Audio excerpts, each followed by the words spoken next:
بهشون گفتیم. و همین خاطر اینها باید خیلی جدی راجعش حرف بزنن، بگن آقا یه آدمی اون طرف هست و حرفایی که داره میزنه اینه و حرفاش قدرتمنده، حرفاش بر اساس فیزیک و ریاضی و شیمی، حرفای عجیبیه.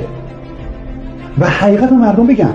حقیقت چیه؟ حقیقت اینه که فرق اپوزیسیون اسلام با تمام کره زمین و تمام شاهان، یعنی فرق حسینی با تمام شاهان دوران گذشته اینه که من شبیه شاه سوریکم صفوی و شبیه امپراتوری کوروش، یعنی کوروشم. یعنی در امپراتوری کوروش علت شکست اصلی کوروش این بود که مردم پولدار شدن.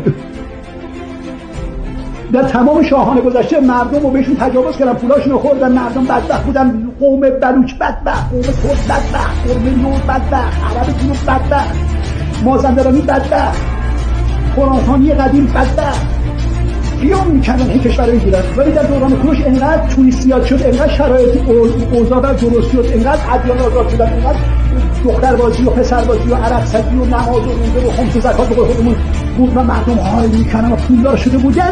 این پولداری اینا رو تنبل کرد و عرضم حضور شما که گارد ویژه به جای محافظت و حراست امپراتوری فارس رفتن لای مردم شکار خوردن.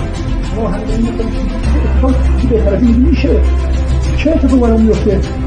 دیوارها رو رها کردن. کوروش به خاطر پولداری مردم خورد از زمین.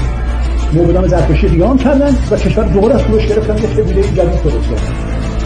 زمان شاه سوریکم صفوی هم اتفاق افتاد، مردم پولدار شدن، خوشبخت شدن، همینطور می‌خوردن، توریست ریختن توی کشور. تمام خارجی‌ها آرزو کردن یعنی یه روزی میشه ما هم اصفهان داشته باشیم، اسمش اصفهان نصف جهان. شیراز چه شد؟ کل کشور پر توریست بود، بخور مردم از پولداری چاپ شدن، فردا شدن دیگه نمی‌کردن حراست و دفاعاتی دیگه شکست خوردن. ما هم اگر یه روزی شکست بخوریم بخاطر اینکه ما وقتی برسیم مردم پولدار میشن، خوشبخت میشن، توریست میاد، ساختار امپراتوری شکل میگیره و یه روزی باید مراقب باشیم که اگر حفظ نکنیم امپراتوری رو شکست می‌کنیم. پس ما بر اثر پولداری و خوشبختی بیش از حد مردم ممکنه رژیممون عوض بشه، بقیه بر اثر فلاکت و بدبختی مردم رژیمش عوض بشه.